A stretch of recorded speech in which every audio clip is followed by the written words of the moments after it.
Assalamualaikum warahmatullahi wabarakatuh.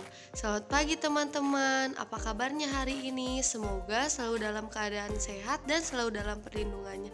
Amin. Allahumma amin.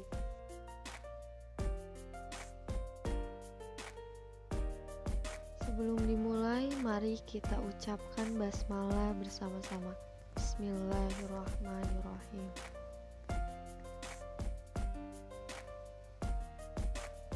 Langsung saja dalam kesempatan kali ini kami akan sedikit membahas tentang sejarah sistem pendidikan di Inggris.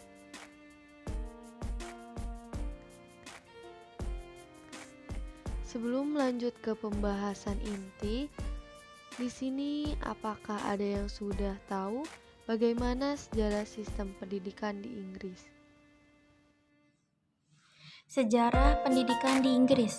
Sejarah berdirinya lembaga pendidikan di United Kingdom atau Kerajaan Inggris sudah mulai tercatat sejak akhir abad ke-6, yaitu dalam periode sejarah Inggris Annexation. Sekolah yang diperkirakan pertama berdiri di Inggris adalah sebuah rumor yang didirikan pada tahun 598 di Canterbury, England. Inggris merupakan rumah bagi beberapa universitas tertua di dunia. Universitas Oxford merupakan universitas pertama yang tercatat berdiri dalam sejarah Inggris. Terdapat bukti yang menunjukkan bahwa universitas tertua di negara berbahasa Inggris ini telah memulai pengajaran sejak tahun 1096 dan berkembang pesat sejak tahun 1167. Salah satu tonggak penting dalam sejarah pendidikan di Inggris adalah pertama kalinya program wajib belajar diberlakukan, yaitu pada tahun 1880.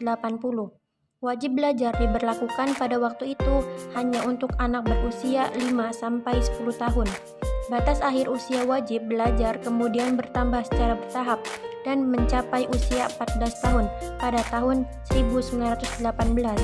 Tahun 1947 dan tahun 1973, batas akhir usia tersebut kembali masing-masing meningkat menjadi usia 15 dan 16 tahun.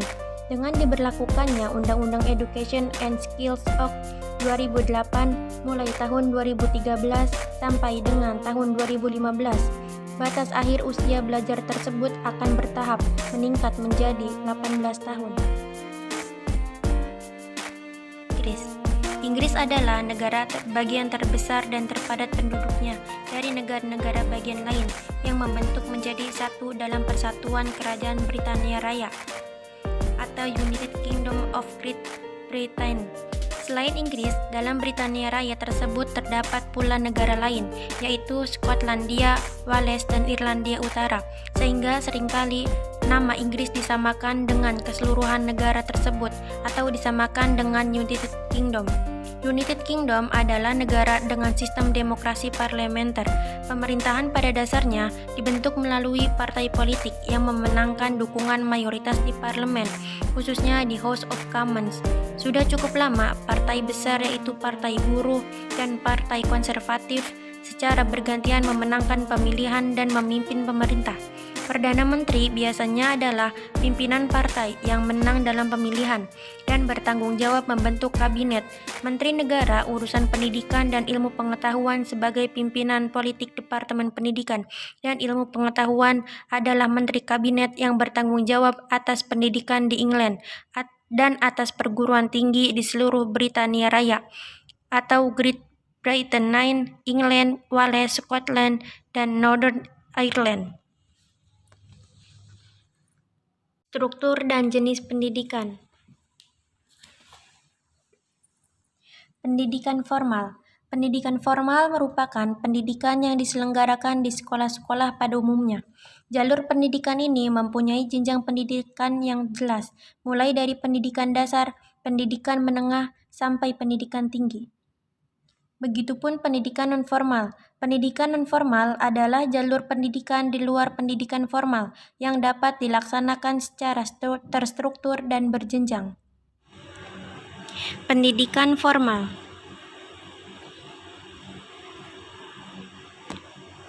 Bagi anak-anak yang berusia antara 5 dan 16 tahun, pendidikan itu wajib di United Kingdom. Pendidikan yang dibiayai pemerintah bagi anak-anak pada usia ini terstruktur dalam 2 atau 3 jalur. Sistem 2 jalur terdiri dari sekolah dasar dan sekolah menengah pilihan atau tanpa pilihan. Sekolah dasar adalah sekolah untuk anak-anak yang berusia antara 5 sampai 11 tahun, kecuali di Scotland, di mana transfer dilakukan pada usia 12, bukan 11 tahun. Ada kalanya terbagi lagi dalam kelompok 5 sampai 7 tahun dan kelompok 7 sampai 11 tahun. Sekolah menengah adalah untuk anak-anak yang berusia antara 11 dan 16 atau 18 tahun.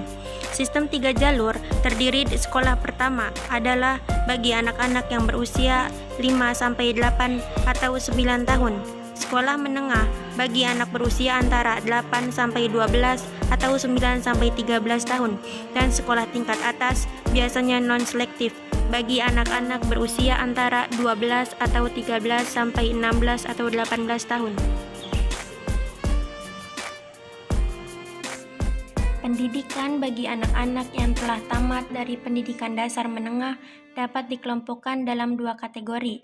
Pertama, non-advanced further education atau NAFE, untuk yang tidak akan meneruskan ke pendidikan tinggi tetapi dipersiapkan mengambil General Certificate of Education tingkat advanced.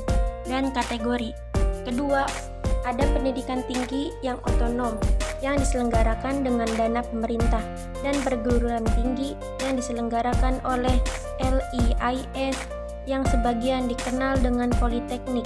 Di Scotland ada 14 perguruan tinggi yang langsung dibiayai oleh pemerintah pusat.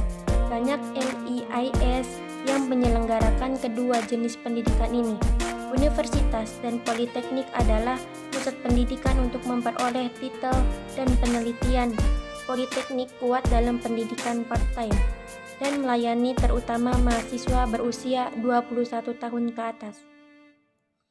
Titel pertama yang diberikan oleh sistem pendidikan di United Kingdom menuntut 3 tahun kuliah, bahkan sebagian program menuntut 4 tahun atau lebih. Pendidikan non-formal.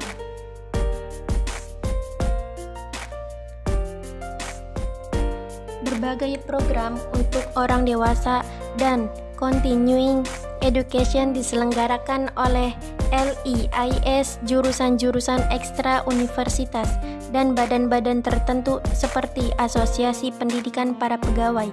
Pada umumnya, kuliah-kuliah diselenggarakan part-time, siang atau malam, tetapi ada sebagian yang mengharuskan tinggal di kampus dalam waktu pendek, dan sebagian kecil sekali ada yang harus tinggal di kampus dalam jangka waktu panjang pada perguruan tinggi negeri. Mata kuliah yang ditawarkan bervariasi besar sekali, mulai dari pendidikan paling dasar seperti baca tulis sampai pada mata kuliah untuk mengambil ujian program akademik atau mata-mata kuliah vokasional. Biaya pendidikan umumnya ditanggung oleh mahasiswa. Universitas terbuka atau Open University (OU) tergolong pendidikan non-formal yang mampu menawarkan berbagai program akademik dengan berbagai gelar. Perkuliahan sebagian besar dilakukan di rumah melalui korespondensi, televisi, dan radio. Tidak diperlukan kualifikasi akademik formal untuk mendaftar di universitas terbuka ini, dan gelar diberikan atas dasar jumlah kredit yang diperoleh dengan sukses pada setiap fase perkuliahan.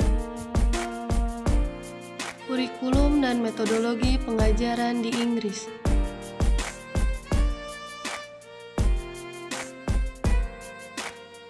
Tidak ada kurikulum yang ditentukan secara nasional, akan tetapi badan-badan yang mengurus ujian serta yang mengawasi General Certificate of Education menghendaki kesamaan kurikulum pada tingkat sekolah menengah setiap daerah.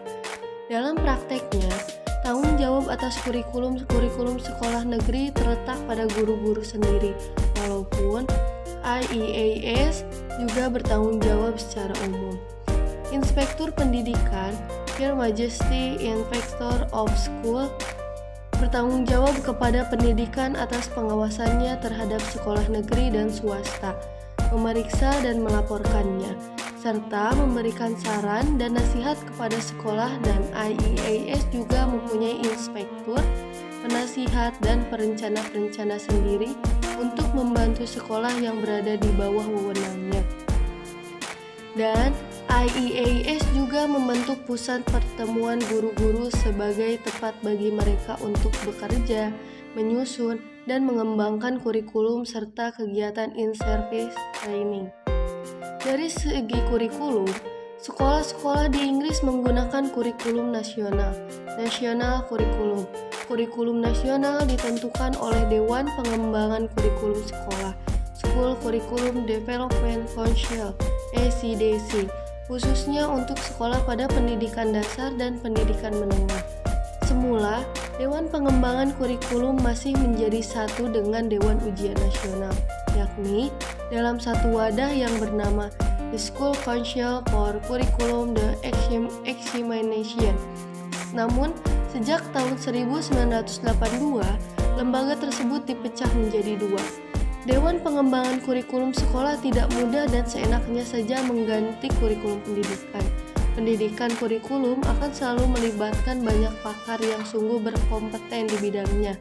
Mereka menjunjung tinggi warisan tradisi keilmuan mereka yang sangat kuat berakar. Materi pokok yang mereka anggap bagus sejak 100 tahun lalu akan dipertahankan sampai kapanpun.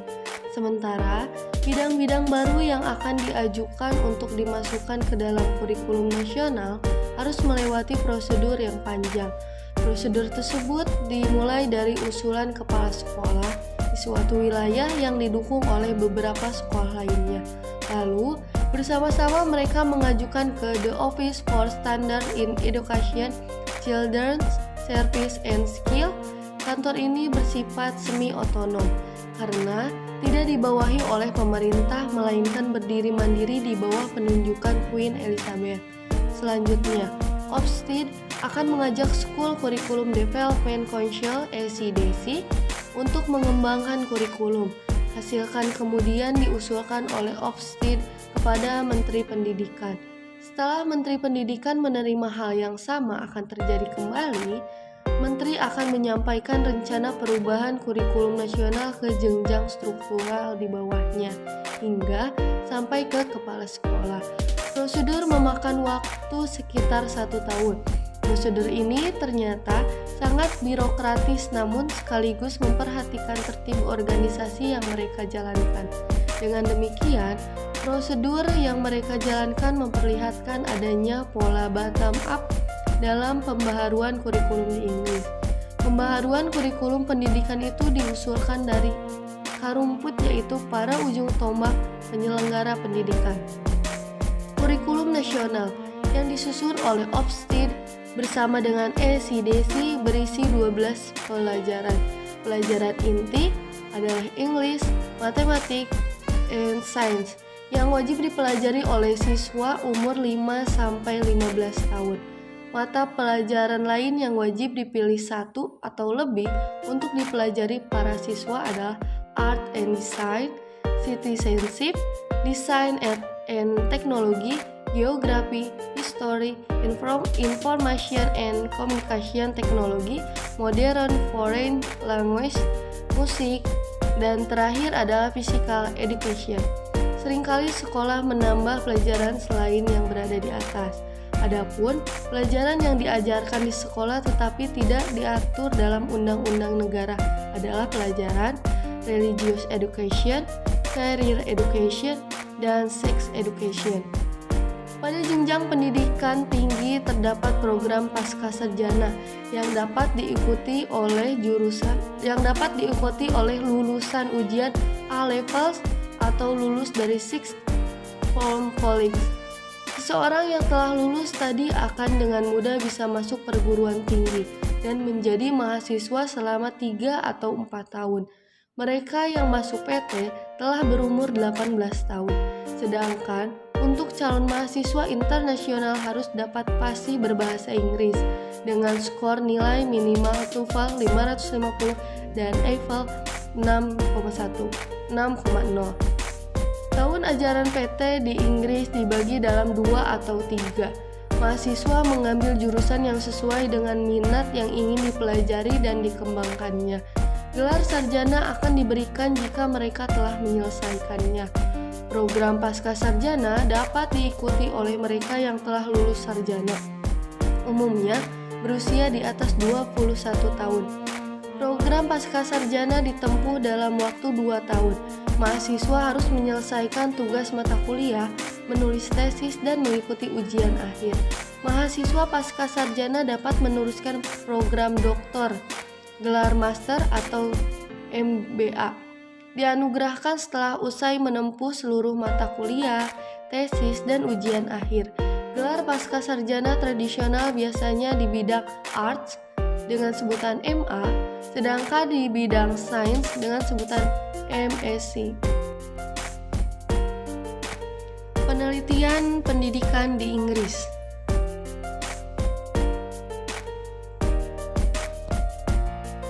Penelitian dalam bidang di UK dimulai semenjak seabad yang lalu ketika beberapa universitas membentuk ketua jurusan pendidikan. Para penjabat ini merasa perlu dan memberikan perhatian besar terhadap pengkajian yang sistematis tentang pendidikan dengan pendekatan yang ilmiah. Atas pengkajian itu, pada tahap awal, perhatian difokuskan pada psikologi, sejarah, dan studi perbandingan antara tahun 1900 dan 1945. Usaha yang diarahkan pada penelitian pendidikan di UK masih sangat kecil. Namun demikian, penelitian dalam bidang tes mental dan perkembangan anak memberikan pengaruh penting terhadap praktek-praktek pendidikan. Penelitian pendidikan berdampak pula terhadap sistem pendidikan umumnya pada masa pembangunan pasca perang sesudah tahun 1945. Yayasan Penelitian Pendidikan Nasional, National Foundation for Educational Research, didirikan tahun 1947 dengan bantuan dari IEAS, bantuan dana. Penelitian dalam perkembangannya mengambil banyak disiplin ilmu seperti dari ilmu jiwa, filsafat, sejarah, dan sosiologi. Tools dan Wiseman dalam sebuah review tentang penelitian pendidikan ini mengungkapkan bahwa sampai tahun 1968 saja lebih dari 20 bidang studi yang sudah diteliti, dan The Register of Educational Research Researching the United Kingdom memuat 2000 proyek penelitian yang telah dilaksanakan dalam 240 lembaga. Satu-satunya sumber dana penelitian pendidikan yang terbesar adalah Departemen Pendidikan dan Ilmu Pengetahuan, Department of Education and Science, yang memberikan prioritas pada penelitian yang berkaitan dengan kebijakan. Proyek-proyek penelitian yang didukung dalam tahun 1982 mencakup 8 bidang utama: prasekolah, performansi murid, anak-anak dengan kebutuhan khusus, masuk learning difficulties, the handicapped, dan minoritas etnis, transisi dari sekolah ke pekerjaan, kurikulum, pendidikan guru, manajemen pendidikan, dan pendidikan tinggi. Dari penjelasan singkat tentang sejarah pendidikan di Inggris dapat kami simpulkan yaitu Inggris merupakan negara bagian dari UK yang menganut sistem parlementer. Wilayah Inggris adalah 2/3 dari UK. Inggris juga memiliki sumber pendapatan negara dari hasil menjual berbagai produk alam, diantaranya minyak bumi. Filsafat yang berkembang adalah empiris, liberalis, dan sebagainya. Sekolah dan pendidikan tinggi memiliki orientasi yang berbeda. Pendidikan agama di Inggris adalah wajib, meski mayoritas menggunakan kurikulum Kristen. Pendidikan formal terbagi menjadi 2, yaitu sistem 2 jalur dan sistem 3 jalur. Kurikulum nasional ditentukan oleh Dewan Pengembangan Kurikulum Sekolah, khususnya untuk sekolah dasar, pendidikan dasar, dan pendidikan menengah. Untuk menjadi tenaga pendidik di Inggris diperlukan kualifikasi tertentu. menyiasati kekurangan guru dengan mengangkat guru senior sebagai spesialis. Pendanaan pendidikan di Inggris diatur oleh Departemen Pendidikan dan dengan prosentase tertentu.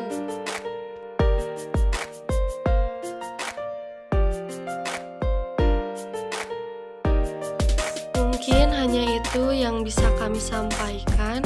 Semoga apa yang kami sampaikan sesuai apa yang diinginkan Ibu dosen dan dapat dipahami oleh semuanya. Ditutup saja dengan hamdalah. Alhamdulillahirobbilalamin. Wassalamualaikum warahmatullahi wabarakatuh.